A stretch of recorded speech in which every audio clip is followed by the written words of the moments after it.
Alcanzando el conocimiento. Hola, ¿qué tal? Bienvenidos a Alcanzando el Conocimiento. Y pues ahora tenemos el gusto de charlar con el doctor Juan Manuel Quijada.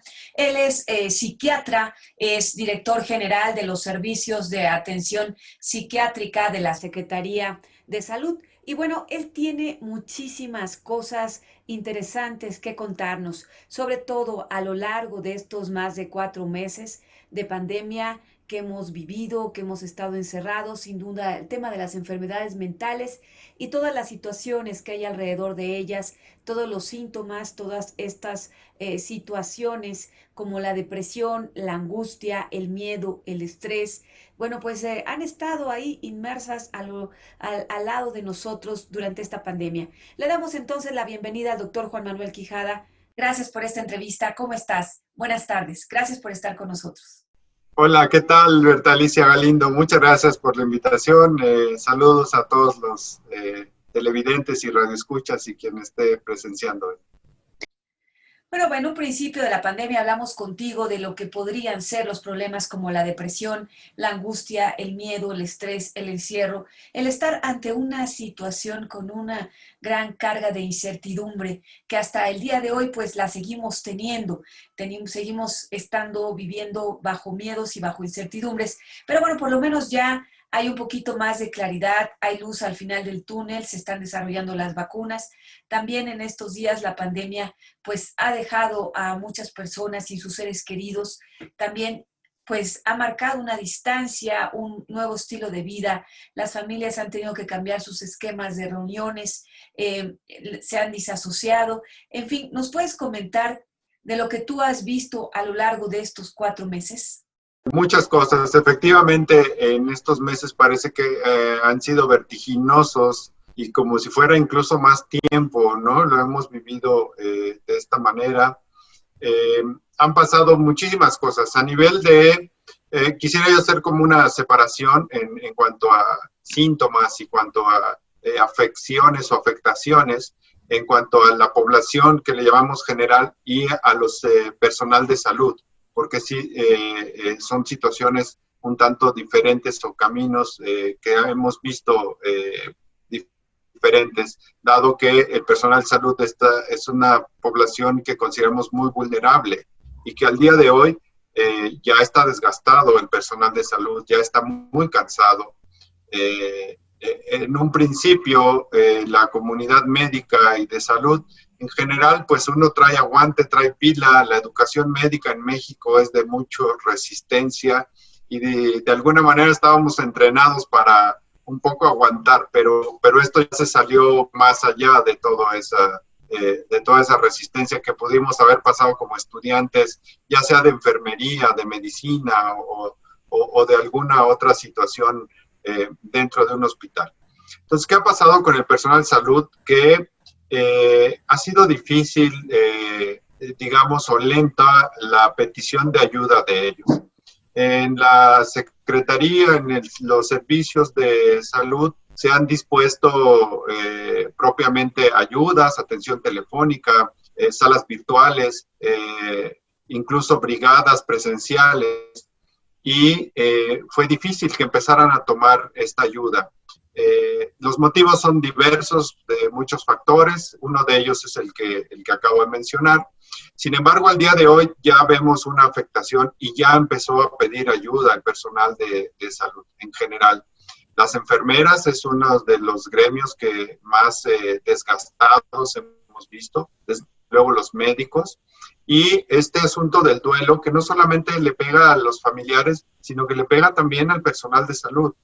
Cuando nosotros los médicos perdemos un paciente, también lo vivimos como una gran pérdida, porque finalmente estaban puestas muchas esperanzas tanto del paciente en el hospital, en el sistema, en uno como médico, y nosotros también, porque pues eso es propiamente lo que nos tiene aquí, ¿no? Esa vocación y esa capacitación. Entonces, al día de hoy ya hay personal desgastado, ya hay personal que se ha manifestado principalmente síntomas de ansiedad, Eso es lo que más, el número 1 pondríamos los síntomas ansiosos. En el número 2, el consumo de sustancias, que tiene que ver exactamente con la ansiedad, porque el consumo de sustancias, dígase alcohol y tabaco, que son las más accesibles, y algunas otras sustancias, pero se han venido a utilizar de una manera paliativa o voy a decirle así, de automedicación. Y en tercer lugar, sí ya viene la depresión y el duelo en el personal de salud. ¿Qué pasa en la población general? Más o menos una situación parecida, con la gran diferencia de que la población general sí empezó a pedir ayuda mucho, pero mucho antes que el personal de salud. La ansiedad y las crisis de angustia es una de los principales motivos de llamada a la línea de la vida, que fue la que instalamos y donde confluye la ayuda de las diversas instituciones, que además he de mencionar en este momento que se sumaron no solamente instituciones de gobierno, instituciones públicas, sino asociaciones civiles. Hubo mucha respuesta de sumarse en cuanto terapeutas, psicólogos, médicos, que levantaron la mano y decían yo me quiero sumar de una manera ordenada, y pudimos lograr esta respuesta que confluyera a través de la línea de la vida. Y entonces, ¿qué encontramos con la población general? Que la ansiedad y las crisis de angustia fue el primer motivo, al día de hoy lo siguen siendo. Enseguida vino un aumento y las llamadas y la petición de servicios en el mismo sentido, en el sentido del aumento en el consumo de alcohol, en el consumo de tabaco y de otras sustancias. Es una hipótesis, por supuesto, bastante cercana a que es una manera de automedicarse o de bajarse los síntomas, ¿no? Si alguien ya tomaba alcohol los fines de semana, empezó a tomar quizá alcohol ya entre semana porque ya lo necesitaba más para disminuir esta ansiedad, ¿no? Y desde luego las miles al día de hoy pérdidas desafortunadas de vidas, y entonces pues el duelo y la tristeza y la depresión que acompaña alrededor de todo esto. Un fenómeno bien importante que nos ha sucedido y que todos lo vamos a comprender de inmediato es esta situación de los funerales y los ritos que tenemos en nuestra cultura alrededor de la muerte. Normalmente ocupamos no un día ni dos, ocupamos muchos días de hacer el sepelio y de hacer todos los rituales que cada quien hace.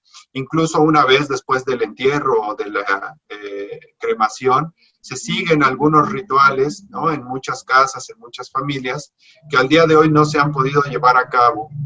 Y esto ha metido en una situación de tristeza, de quizá, voy a decirle así, una fricción entre el sistema familiar, en donde no se ha podido recomponer del todo, o les cuesta más trabajo a las familias recomponerse. Una familia tiene, si dentro de la familia, sistemas que es la pareja, que es el que lleva el timón en general, ¿no? La parte de ser padres, la parentalidad, y la fraternidad, los hermanos. Son los tres grandes sistemas dentro de una familia. Y estos, si bien se van compensando siempre, tienen fortalezas y debilidades, al día de hoy fueron puestas a prueba estos sistemas dentro de la familia. Y si la pérdida fue de uno de estos sistemas, es decir, de un padre, de un hijo, de una pareja, entonces viene una recomposición que nos ha costado mucho trabajo como sociedad, como familia, entenderla, asumirla, y se manifiesta en síntomas. Síntomas desde luego depresivos, síntomas ansiosos, síntomas de abuso de sustancias o aumento en el consumo. Y desde luego, y lo he de decir, síntomas de violencia, ¿no? Se ha incrementado la violencia, que si bien ya es un fenómeno que está presente en nuestra sociedad, se ha visto un incremento. Quizá hubiéramos haber pensado en un principio sin embargo, sí se ha manifestado. Y la otra situación, en cuanto a lo mejor no poderlo medir bien, es que desde antes ya era difícil que alguien denunciara o pidiera ayuda para una situación de violencia, y al día de hoy, confinados, es todavía un poquito más difícil pedir esta ayuda, en el sentido de que no tengo a dónde ir, no tengo a dónde moverme, entonces me quedo aquí confinado viviendo esta violencia y tratando de ajustar el sistema para esto. Otra cosa que quiero mencionar es que también una población muy resistente y que no vimos al principio porque por esta resistencia fueron los niños, las niñas y los adolescentes. No se manifestaban tantos síntomas en un principio, pero 4 meses después ya empiezan a manifestarse estos síntomas en la población de niños, niñas y adolescentes. Ya empieza, y otra vez lo mismo, es la ansiedad la que se manifiesta. Ansiedad, pues porque estamos, como bien lo dijiste hace un momento, ante una incertidumbre muy grande y que es la que detona todo nuestro sistema de alerta, y finalmente tiende a desgastarse, a vivir con un estrés ya a esta altura podemos decir crónico y además agudo, que pues rompe el sistema de alerta y esta respuesta que pudiéramos tener normal, natural, ante un peligro, pero que al día de hoy ya está muy desgastado, se manifiesta en forma de ansiedad. Has dicho sin duda cosas muy interesantes y muy ciertas que estamos viviendo, pero vamos por partes.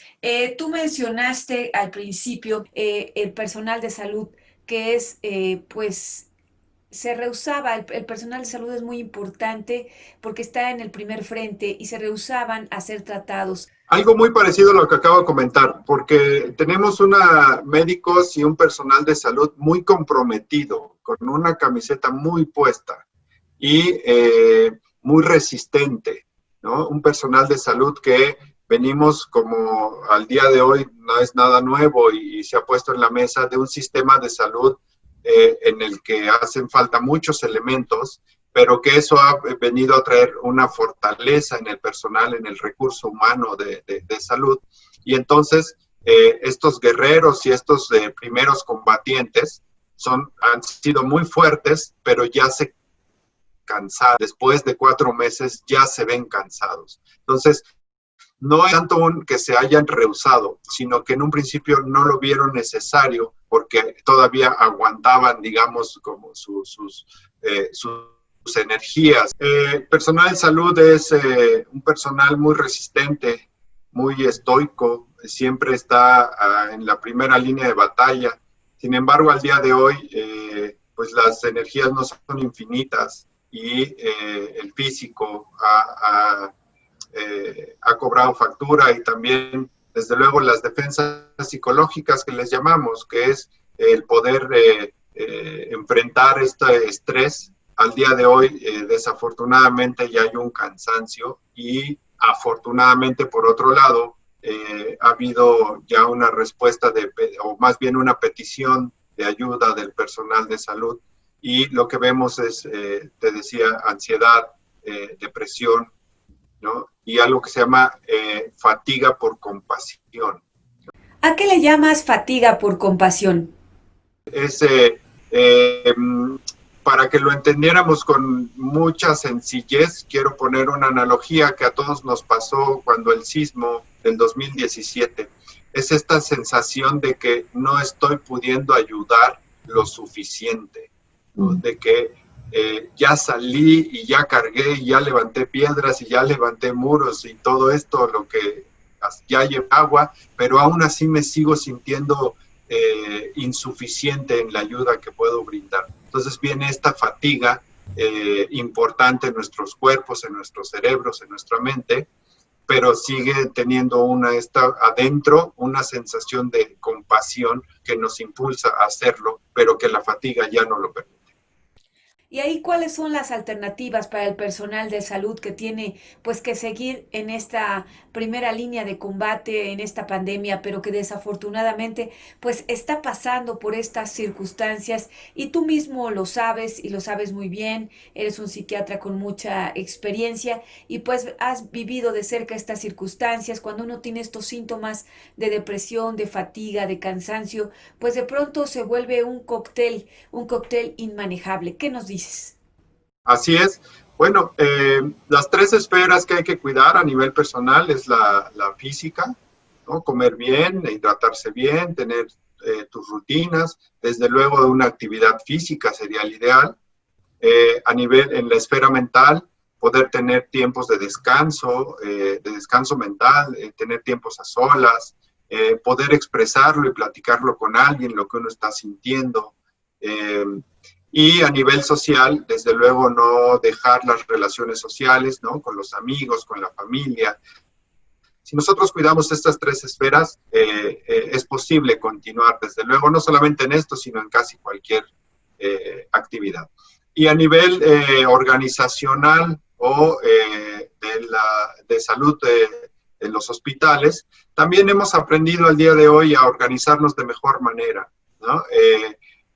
Haciendo turnos, rolándonos las guardias, teniendo actividades más puntuales, ¿no? En un principio, al día de hoy nos seguimos enfrentando a algo desconocido, y en un principio, no, digamos que nos abocamos todos juntos, nos fuimos a atender, como decimos, todos en bola, ¿no? Un poquito, tampoco es tan así, pues, pero sí nos abalanzamos todos, y al día de hoy hemos tomado mucho más orden, hemos hecho ajustes, ¿no?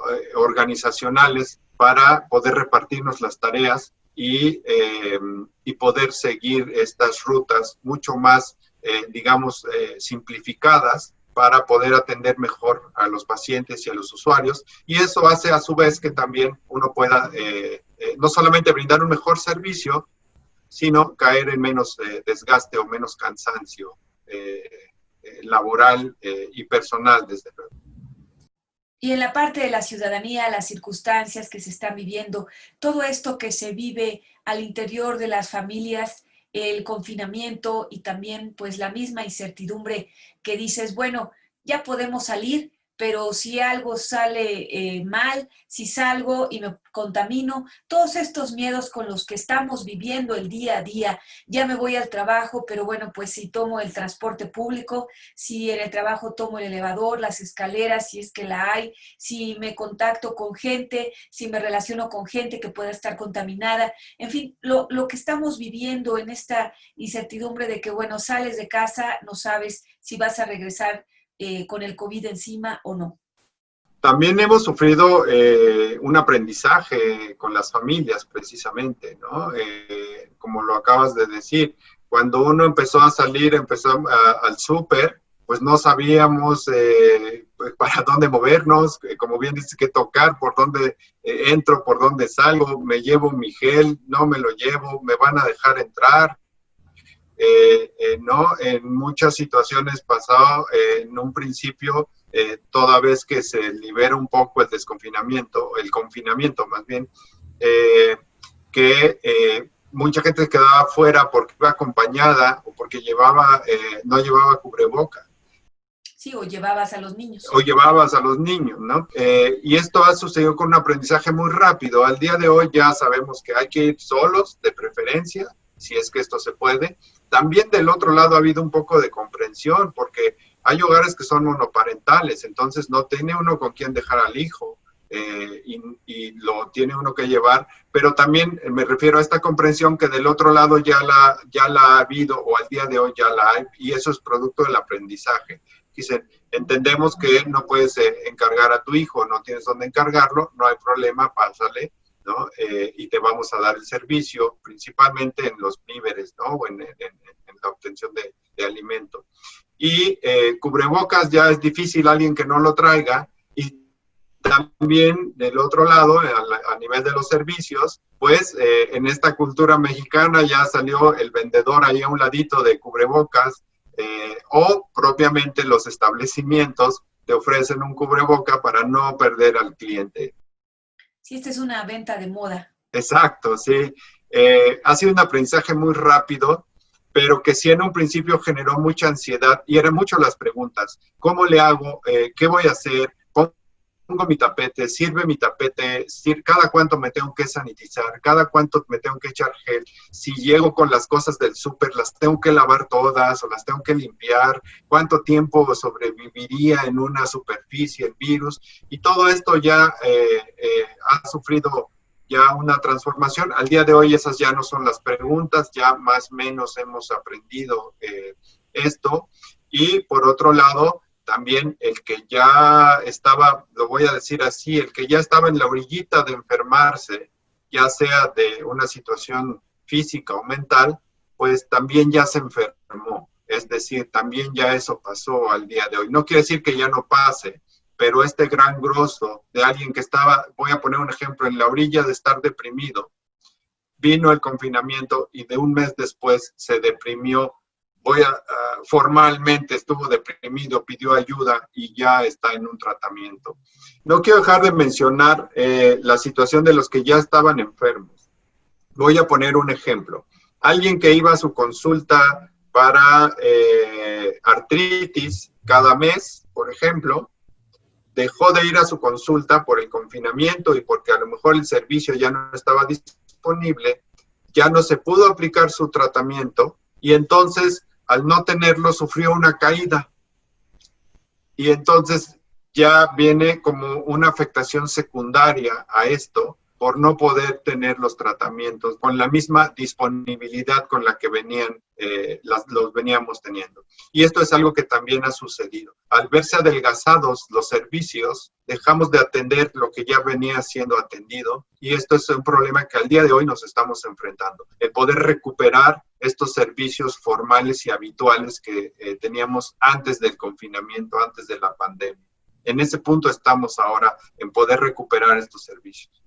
Y precisamente, doctor, en la parte de los niños, pues ahí al principio los síntomas no eran muy palpables y al día de hoy ya están a la vista de todos. Los niños y adolescentes pues están resintiendo este confinamiento, están resintiendo el no poder ver a sus amiguitos, convivir con ellos, salir al parque, salir a jugar, tener fiestas, tener esas fiestas tan bonitas de cumpleaños en donde se invitaban a muchas personas, las clases a distancia, algunos cambiaron de escuela, otros no pudieron retomar la escuela, salieron de clases con la ilusión de que, bueno, podrían ver a sus amiguitos en el siguiente ciclo escolar y pues no, nada de eso. También están viviendo en depresión y de pronto pues hasta te llegan a preguntar muy angustiadamente, pues, ¿para qué vine a vivir a este mundo si estoy en una circunstancia en donde no puedo salir? Ya vemos que para niños y jóvenes pues los tiempos son muy cortos. ¿Ahí qué es lo que habría que hacer?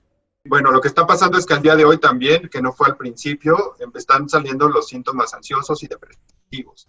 En la infancia, todos vamos a estar de acuerdo, tenemos pensamientos catastróficos. Todos, prácticamente todos lo hemos pasado.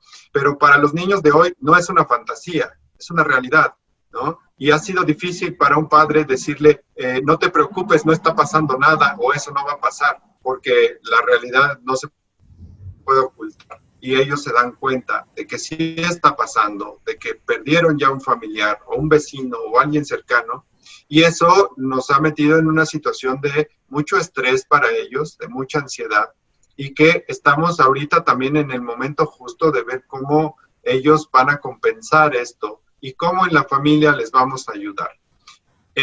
¿Cuál es una manera de ayudarles? La socialización por todos los medios disponibles al día de hoy, lo que eso sea. Lo que ellos perdieron con mucho fue la socialización, porque la escuela, más allá del aprendizaje, que desde luego es fundamental, la socialización es algo que nos hace madurar nuestro cerebro, que nos hace aprender, enfrentar el estrés cotidiano de la vida diaria, y esto lo perdieron, esto dejó de ser. Pero hubo también, y hay quien ha podido compensarlo un poco con la tecnología, pero tampoco lo está supliendo del todo. Por eso es que al día de hoy ya estamos viendo síntomas en ellos, principalmente de ansiedad, en donde ellos se ponen un poco aprensivos, no se quieren separar de los padres. El sueño ha sido alterado en los niños, ¿sí? Y se ha ido recorriendo. Como en las vacaciones, cuando estamos de vacaciones, si un niño se dormía a las 8 de la noche, después de una semana de vacaciones ya se estaba durmiendo a las 9, 9:30, pero ahorita llevan muchos meses, entonces ya se están durmiendo a las 10, 11, hasta medianoche hemos escuchado que se están durmiendo, y además es un sueño con despertares, no es un sueño tan reparador porque está la ansiedad presente. Cuando nosotros vivimos una alteración del sueño, los demás sistemas empiezan a alterar también, el del apetito y el de la alimentación, y desde luego uno cuando no duerme bien, está uno más irritable y está uno más susceptible a todo lo sensorial durante el día. Entonces viene, por tanto, también una fricción en el sistema familiar y se puede desencadenar violencia, o si ya está presente, pues incrementarse la violencia. ¿Y ahí qué nos espera? El panorama no es muy halagador, no es muy prometedor, pero bueno, sin embargo, la vida sigue. Sin embargo, tenemos que pues volver a nuestro camino y seguir adelante. ¿Y ahí qué es lo que recomiendas en general? ¿Qué nos espera? Espera que primero comprendamos que estamos en un nuevo mundo, que estamos en una nueva realidad, y echar mano de todas nuestras herramientas para ajustarnos a esta realidad en donde el cambio es lo que está presente, ¿no? Lo que era ayer ya no es el día de mañana, y tenemos herramientas tanto a nivel individual como a nivel colectivo para poder equilibrar y poder regresar poco a poco, no a un mundo como el que teníamos, en el mejor de los casos regresar a un mejor mundo y a una construcción de un mejor planeta y de una mejor sociedad. Eso es cierto, porque también algo que hemos aprendido en esta pandemia es a comer mejor. Hemos tenido tiempo para poder reflexionar cosas, como dices, el estrés y la ansiedad y la depresión, pues a veces invaden, doctor. Sin duda, pues tenemos un largo camino todavía en el que trabajar. Gracias por esta entrevista. No sé si tuvieras algo más que comentar con nuestra audiencia. Hay 3 elementos fundamentales para poder salir fuertes de esto. Uno es la colaboración, el segundo es la comunicación y finalmente la creatividad. Si nosotros en nuestro trabajo y en nuestra casa tenemos estos 3 elementos y trabajamos con ello, vamos a salir muy fuertes de esto y vamos a poder construir un mejor planeta. Pues muchísimas gracias, doctor Juan Manuel Quijada. Somos Alcanzando el Conocimiento. Soy Bertalicia Galindo. Gracias a todos ustedes. Hasta la próxima. Alcanzando el Conocimiento.